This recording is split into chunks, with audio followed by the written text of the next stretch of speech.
Welcome to Forwardlc Church online service. We are so glad you decided to join us today. If you missed any of our previous services, you can go to our Facebook page or our YouTube channel to watch. Also, when you're at our Facebook page, hit that like button and subscribe to our YouTube channel.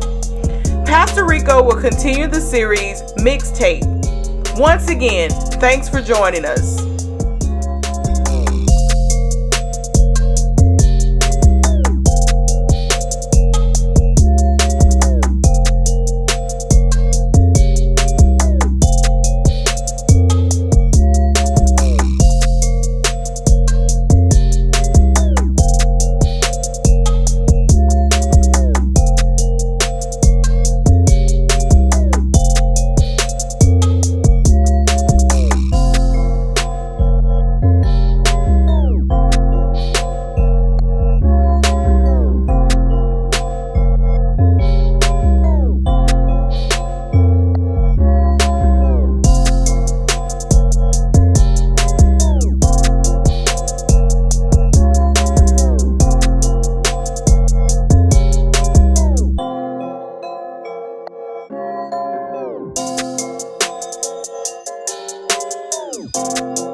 Good morning, family. Man, I'm glad to have you back for part 2 of the mixtape series. I hope that last week I did a good job at communicating to you what the Psalms are to the church. To me, the Psalms are the mixtape. I want you to understand that what a mixtape is to culture, the Psalms are to the church, man.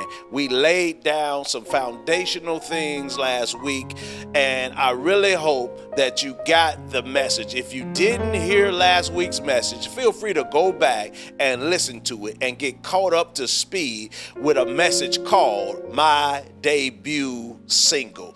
It's your debut, and God is going to get ready to feature you in a new way. This week, I want to go in another direction regarding the mixtape, and I want to add an aspect of what a mixtape is able to do and what it offers in a particular cultural context. If you will, turn with me to Psalm 13, verses 1 through 6. Psalm 13, verses 1 through 6, and I'm reading from the NIV again this week.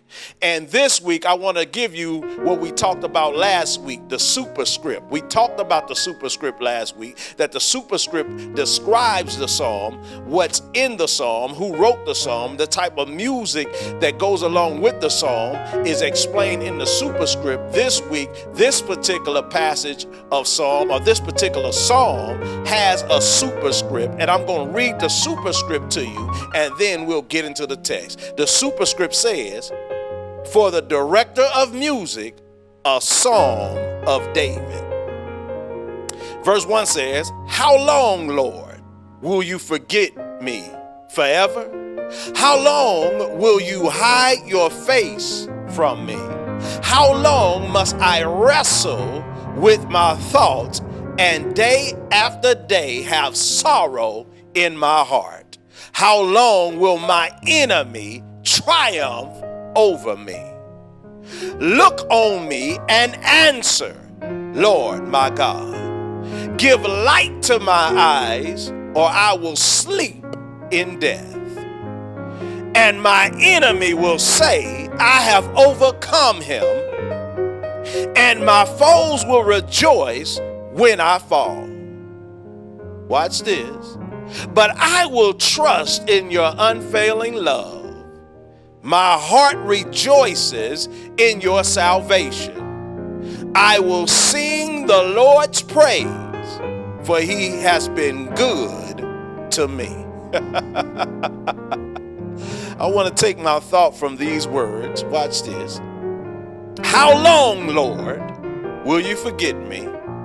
How long will you hide your face from me? How long must I wrestle with my thoughts? How long will my enemy triumph over me? How long, Lord, will you forget me? How long will you hide your face from me? How long will I wrestle with my thoughts? How long will my enemy triumph over me? How long, how long, how long, how long? And if I were to take a thought or add a title to this particular text, I want to speak from the subject of riding on repeat. Riding on repeat. I'm saying ride, not riding on repeat, riding on repeat. Oh my God. I must proudly admit to you that I'm a late 70s baby. And with being a late 70s baby, it means that my formative or my developmental years came in the 80s and 90s. Yes, 2 decades that revolutionized many things. It was in the 80s and 90s that something very interesting happened, especially in the 80s. The 70s gave us great musicianship. We can't deny the musicianship of bands like Earth, Wind, and Fire, the Isley Brothers, Ohio Players, you name them, man. These were great bands. My God, the Gap Band. These were great bands in the 70s. But what the 70s did for us with musicianship, the 80s amplified for us in sound. The 80s introduced to us something called the subwoofer. Oh my God. And the subwoofer revolutionized the game. What was reserved for movie theaters and concerts was now available to be installed in automobiles. Yes, the subwoofer produced a deep and loud bass, my God, a sound that could be heard from blocks away. And with the proliferation of the subwoofer came a particular style of slowly riding in your car. And as people crept through the hood, their trunks would rattle and resident windows would shake because of the reverberation of the sound pumping through a subwoofer. And if you really had some thump in your trunk, you were probably a purveyor of a particular song that you kept on repeat. I don't know if any of y'all remember anything like that, but I remember people who would ride up and down the streets in the hood bumping the same song over and over because they were a purveyor of that song that they kept on repeat because that particular song sounded so good it coming through their woofers that they made it their signature sound everywhere they went. And I want you to understand that as it was their signature sound, it communicated to the entire hood who was beating up the block. And when they heard the thump in your trunk, somebody would say, that ain't nobody but Pookie. Or they would say, that ain't nobody but Ray Ray.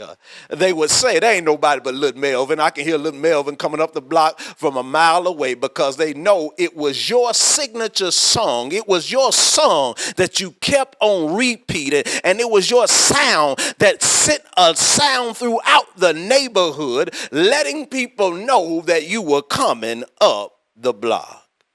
And as the subwoofer changed the game, it announced who you were before you ever arrived. And songs like Keith Sweat, his How Deep Is Your Love was a signature song in some neighborhoods on repeat. Songs like Run DMC's Dumb Girl was a signature song while riding on repeat. Nemesis, if you remember Nemesis had a song called Last Night. It was a signature song while riding on repeat. And if you were from Louisiana, like I'm from, MC Thick's Marrero was a signature song that people would hear and beat up the block in the hood while riding on repeat.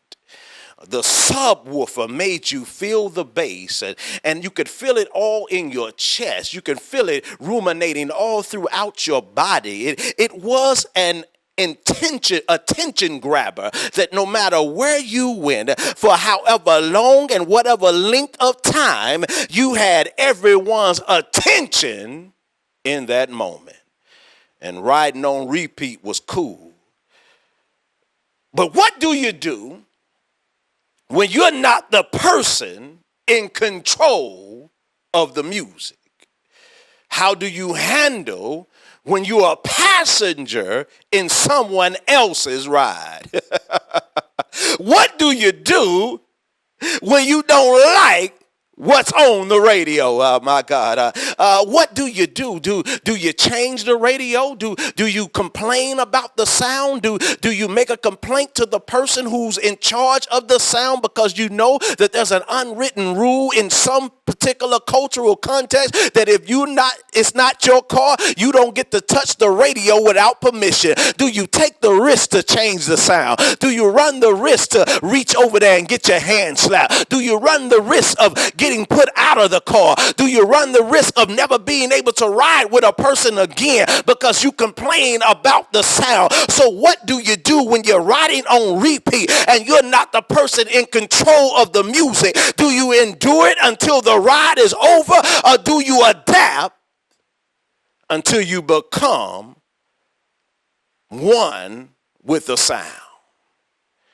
And I want you to understand, ladies and gentlemen, that sometimes you've got to learn to adapt to whatever the sound is dictating around you. And I'm not telling you to minimize yourself, but I'm telling you that sometimes you've got to learn how to endure certain sounds, even things that you don't agree with, even things that you are uncomfortable with, things that make you feel a certain type of way. You've got to learn how to endure things, my God, and become one with the sound of what's going on around you so that you can get the pulse of the sound and understand how the sound is going to work in your life and helping you advance. Some rides you can't afford to walk away from. Some cars you can't afford to get out of. Some vehicles God has put you in. He's put you in it for a reason. And you've got to learn how to adapt to the environment of the sound so that you can stand strong and get out of the situation that whatever God has placed in your life for you to get out of the situation. And this is what David is facing. He's riding on repeat with some agonizing issues in his life. He has to understand that God is the one who's responsible for the vehicle that he's riding in, and he can't afford to try to change the sound. He has to adapt to the sound and get out of the sound what it is that God is created in him and trying to communicate to him. And last week we talked about some of the ways we can interpret Psalms. I shared with you what synthetic and antithetic parallelisms are. This week, I want to introduce to you another way of interpretation called repetitive parallelism. Repetitive parallelism. And what a repetitive parallelism does is repeats a phrase from one line in an effort to expand a thought. And the purpose of repetitive parallelisms is to emphasize the main point of a message. And for example, in Psalm 29, verses 1 through 2, it says, "Ascribe to the Lord, O sons of the mighty. Ascribe to the Lord glory and strength. Ascribe to the Lord the glory due to his name. Worship the Lord in holy array." And this particular repetitive parallelism is encouraging people who are mighty and strong to credit the Lord for their strength.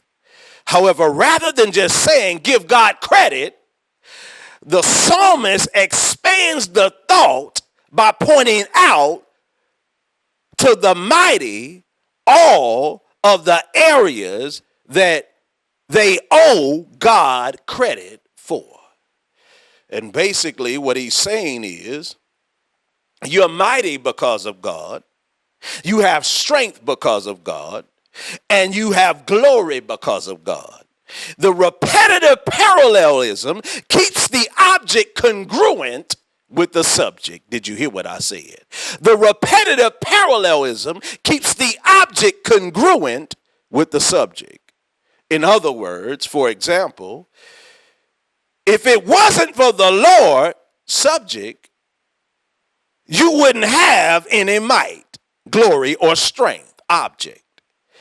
However, what's interesting about Psalm 13 is it's the repetitive parallelism technique. It's the same technique we see in Psalm 29. The subject is the same, but the object is different. Ooh, did you hear what I said? The subject is the same, but the object is different. The subject is the Lord, but the object isn't praise. The object is agony. And he opens by saying in verse 1, "How long, Lord, will you forget me? How long will you hide your face from me? How long must I wrestle with my thoughts? Day after day, have sorrow in my heart. How long will my enemies triumph over me?" And I find this interesting because the same technique that is used in Psalm 29 to glorify God is being used in Psalm 13 to question him. And one would think that this is a paradox of sorts.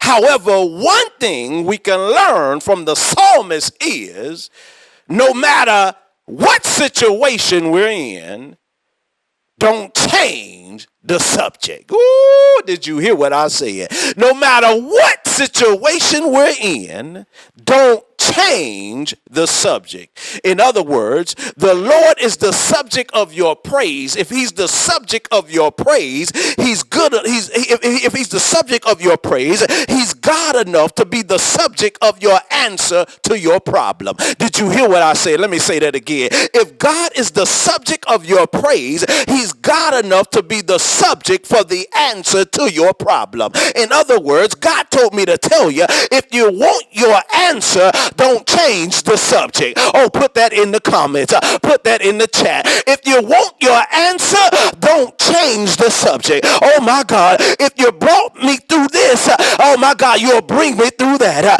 If you brought me up in your praise, bring your answer up to me. If you brought me me up in your praise. If my praise was good enough, oh my God, to get your attention, God, then my problem should be good enough to get your attention too. My God, the praise, my God, when the praise is good, oh my God, if he's the God of my praise, he's also the God that answers my problems. He's not a God who stands off when I'm going through a problem. He's not a God who's off in a distance when I'm going through a problem. Oh my God, he's just attracted to my problem as he is to my praise. You've got to understand that the God that you serve is attracted to your problem just like he's attracted to your praise. I know that in praise, he inhabits the praises of his people. Oh my God, but he also inhabits the problems of his people as well. You've got to understand that your God is saying that if I'm God enough for you to praise me, then I'm God enough to give you an answer to your problem.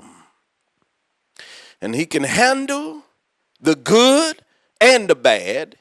He can handle the happy and the sad. He's God. He's not intimidated by your situation. He's God. He'll look at your situation and command it to line up. He'll look at your situation and command it to be still. He'll look at your situation and tell it where to go. He'll look at your situation and tell it how to respond. You've got to understand that God isn't just attracted to your praise. He's attracted to your problems. And when you call him into your problems and bring your problems to his attention, he's just as motivated as he is when you bring your praise to his attention. And sometimes the problem is we're too busy hiding our problems from God instead of going to God, the God of our situation, and giving him the problem so that he can give us an answer. He's saying, give me the problem and watch how I work it out. Give me the problem and watch how I turn it around. Give me the problem and watch how I settle things for you. You too busy holding on to your problems because you want everybody to think that you always praising. But sometimes you got to understand that although you may not always be praising, that I can handle your problems as well. Give me the problem.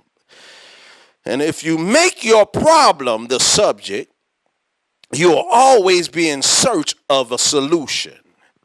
But when God is the subject of everything, then nothing else will have power over you. And he's saying, man, give me the problem.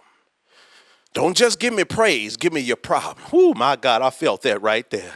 I'm attracted to your problem just as much as I'm attracted to praise, because I got to show you that I'm just not a God in the good times. I'm a God in the bad times. So I'm just as much God, my God, when things are going well for you as I am when things are going wrong for you. I'm still your God. I don't care what happens in the situation. I don't care what the enemy is throwing at you. I don't care what the enemy is trying to convince you of. I'm still your God. You're going to serve me whether things are good. You're going to serve me whether things are bad. You're going to praise me whether things are good. You're going to praise me whether things are bad. Give me the problem. I can handle it. Give me the problem. I can deal with it. There's no question you can bring to me that will make me upset with you. There's no situation you can bring to me that makes me intimidated. I look high, I sit high, and I look lower. I spoke the very earth into existence. I spoke the very universe into existence. If I can do that for that, then imagine what I'll do for you. And although riding on repeat isn't as fun for everybody, watch this, there is purpose in it. Repetition has its rewards. That's what I'm talking about right there. What you talking about, preacher? Repetition has its rewards. The first thing you have to understand about repetition is, catch this, it communicates the severity or seriousness of a situation. In Luke's Gospel, chapter 18, verses 1 through 7, Jesus talked about this when he shares a parable about an unjust judge who was repeatedly approached by a woman seeking justice.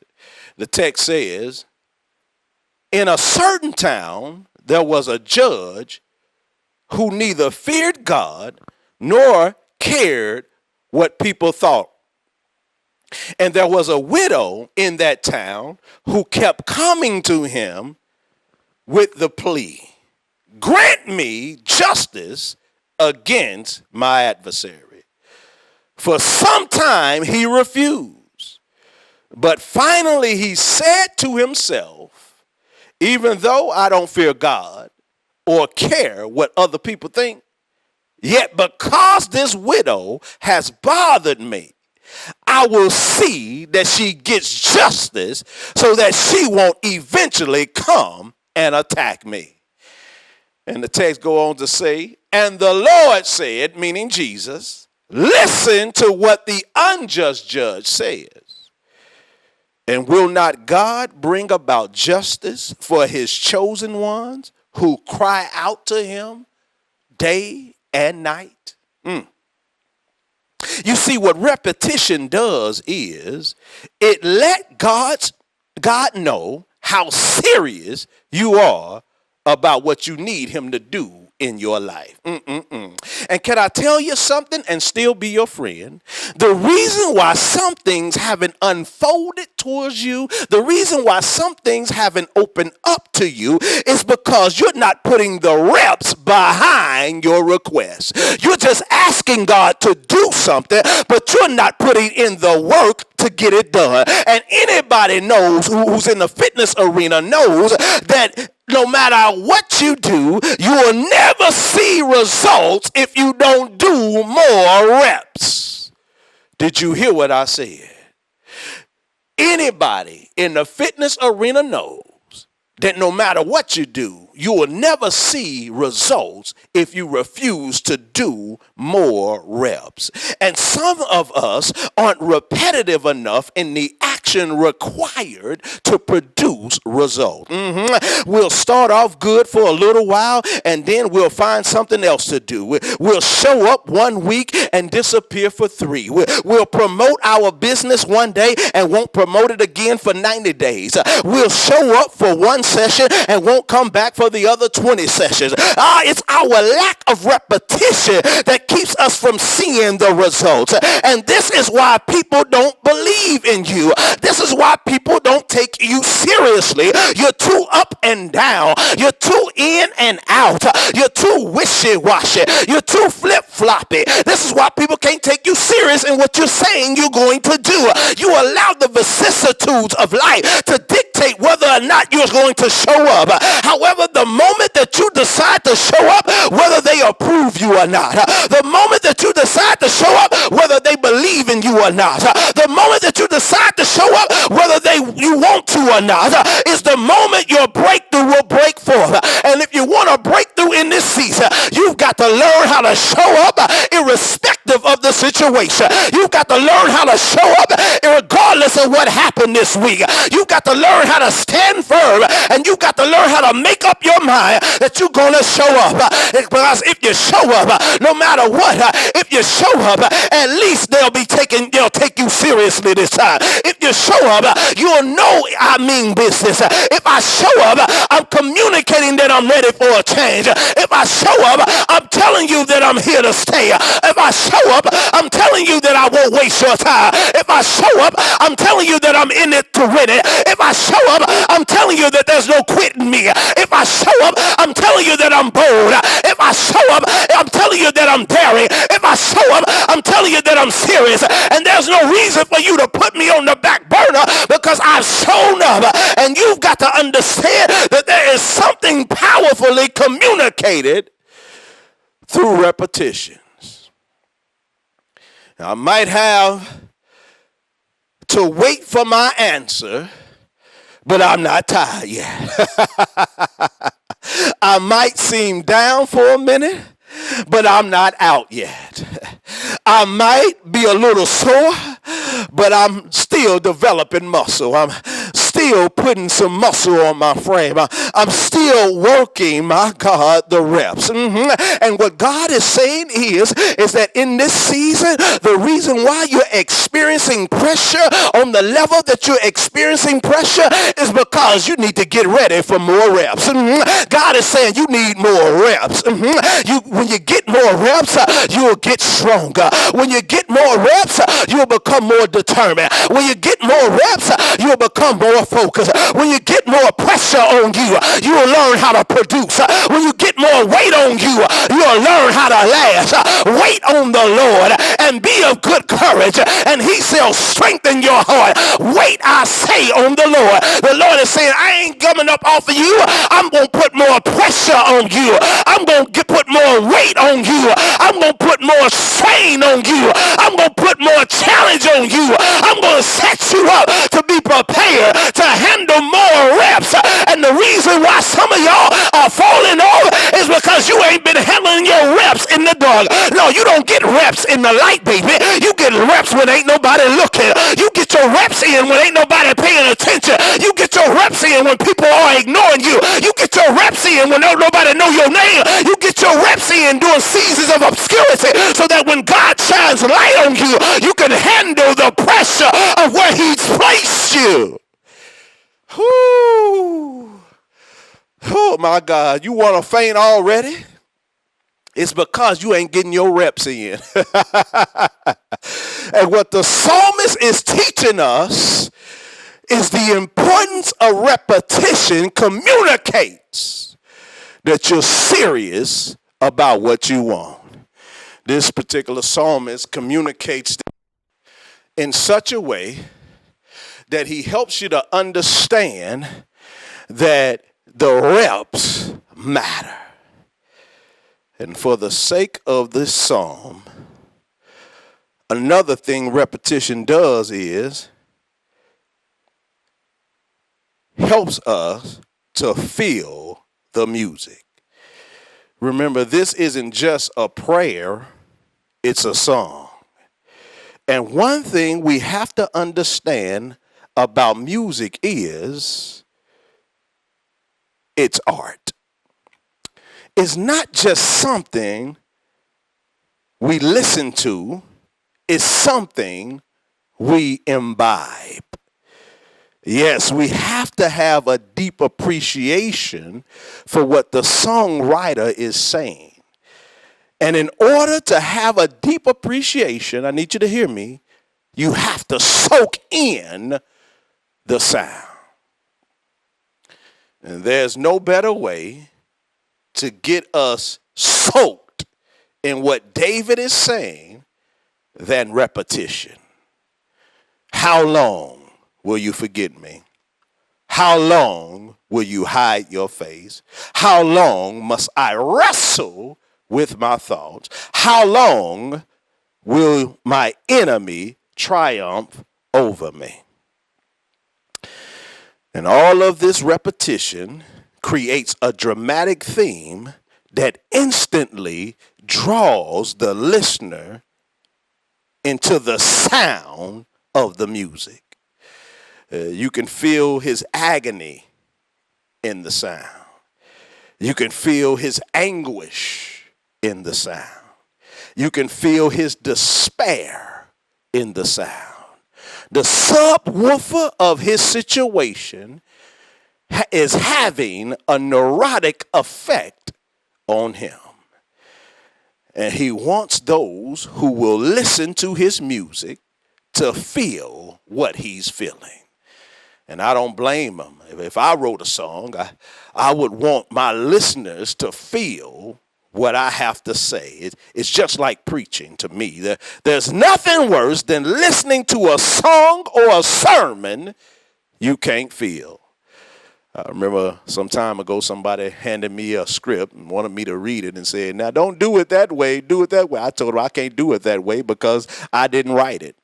And the truth of the matter is that if it doesn't come from you, it's very hard to put your animation behind it. It's very hard to put your, what they would call your ethos or your pathos behind it, your passion behind it, because it didn't come from you. There's something about the song that stirs you. There's something about a message, a sermon that stirs you, that when you hear it, it pulls on you. It tugs on you. It makes you feel the sound. And I remember hearing about Adele's 21, her album 21, and how she pulled her audience into a place they could relate to because it was a place of her pain. And by the time she did her next album, it wasn't as popular as the previous album because she wasn't as in much pain. And I hate to admit it, but there's something about pain that resonates with people.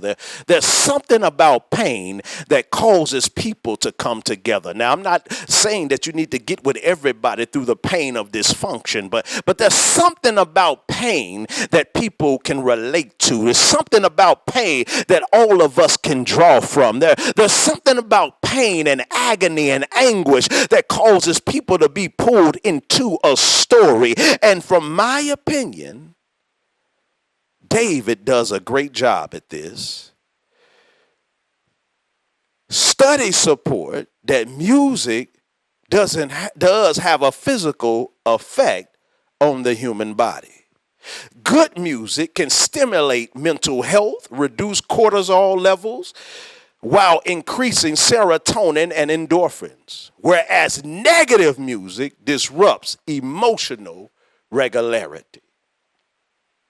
It can cause your mood to change involuntarily, making you unstable. And what David does brilliantly here is introduce us to the instability he's experiencing in the moment.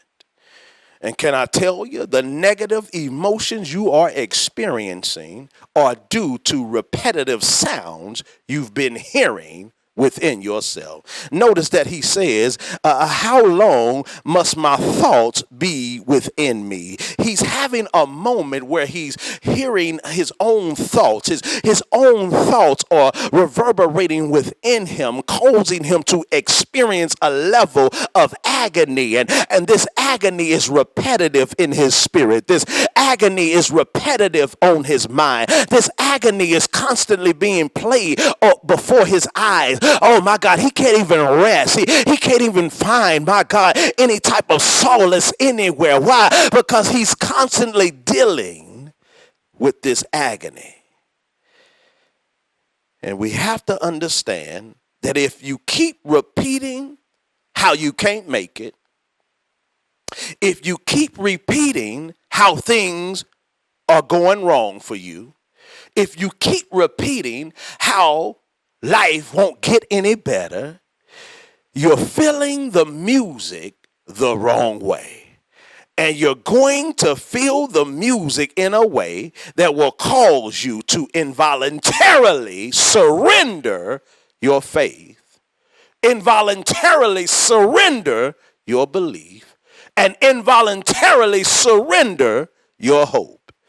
And some of us are feeling a certain way about ourselves because of what we're hearing in our ears. You're hearing, I can't come out of this. You're hearing, I can't overcome. You're hearing, I don't know any better than this. You're hearing, I can't do any better than this. You're hearing, I don't have no help. You're hearing, I don't have no hope. You're hearing, I don't have no strength. You're hearing, I don't have no peace. You're hearing, I don't have no joy. You're hearing, I don't have no money. You're hearing, I don't have no friends. You're hearing, I don't have nobody to back me up. You're hearing, I don't have no plans. And you're hearing, I don't have a future.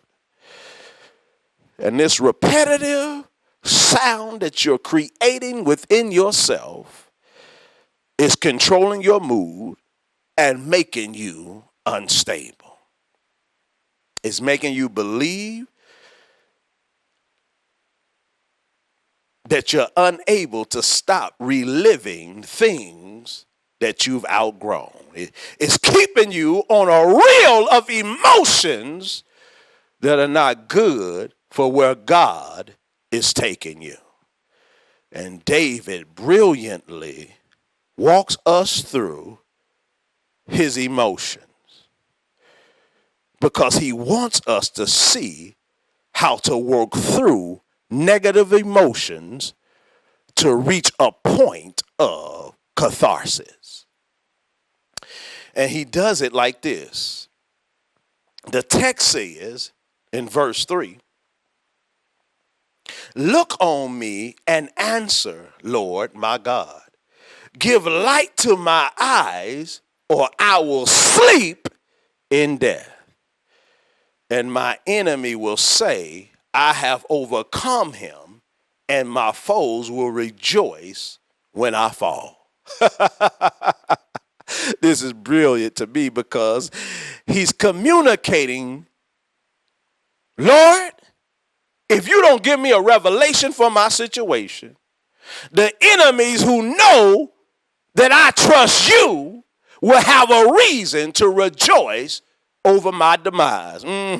Here's what he's doing. Oh my God. He wants the Lord to understand that if they rejoice over my demise, it's a slap in your face because I trusted you. And I was patient with you for an answer. I was faithful to you for an answer. I trusted you for an answer. I believe you would give me an answer. But now I'm at my demise, and what the enemies of my life can say is that his God didn't come through. His God that he trusted didn't have his back. The God that he trusted didn't stand with him. The God that he trusted didn't show up for him. And if they say that about me, then that they're really saying that about you, God.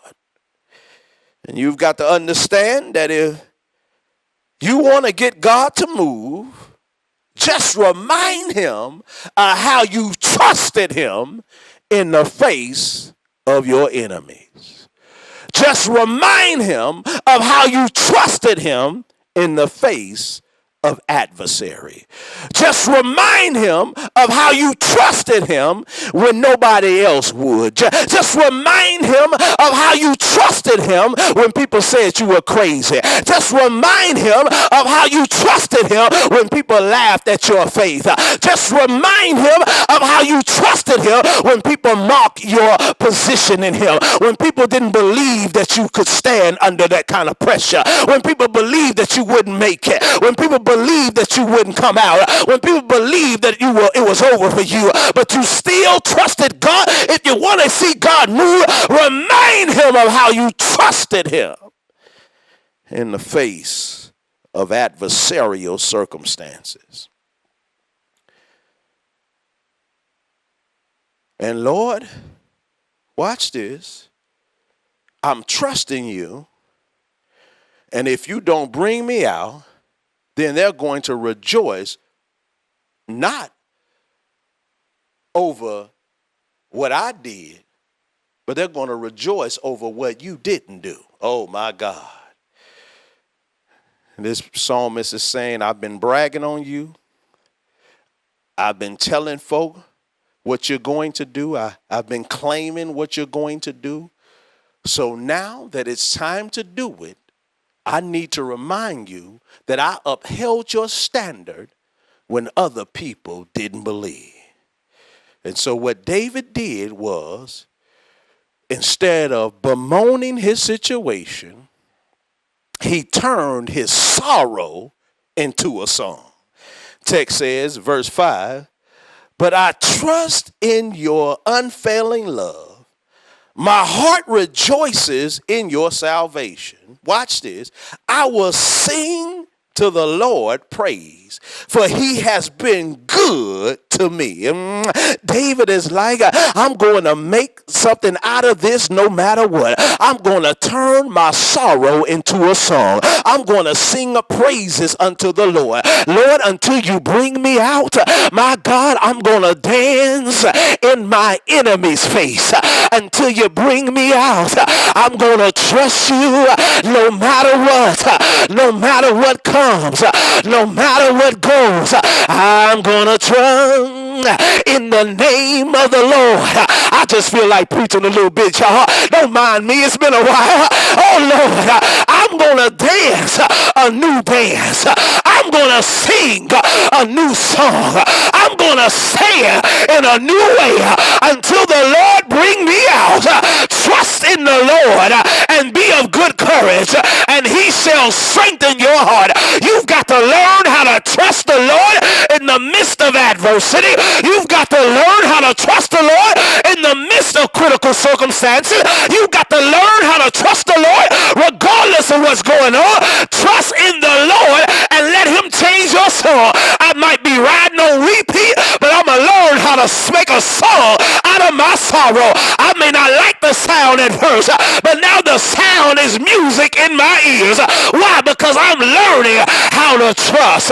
I'm learning how to have faith. I'm learning how to get my reps in. I'm learning how to be mindful of who you are. I'm learning how to stand in the position even when seasons are uncomfortable. Lord, I'm going to trust you even in my repetitive seasons. I'm going to trust you even in my do-over seasons. I'm going to trust you even in my change and turnaround seasons. If things keep changing around me and evolving around me, I'm going to adapt my trust. Look at somebody or put it in the comments and say, it's time to adapt your trust. I'm done, y'all. Y'all ain't going to help me. David was riding on repeat. But in the end, he figured out a way how to change his sorrow into a song. And that's what you're going to have to do in this season. No matter how crazy it gets, no matter how uncomfortable you are, you're going to have to learn how to change your sorrow into a song. Let's pray. Father, I thank you for all that you do. I thank you for every way that you make. I thank you for every door that you open. I thank you, Lord, that although we may be going through a repetitive season and it may seem cyclical at some time, you're going to give us a song for our season.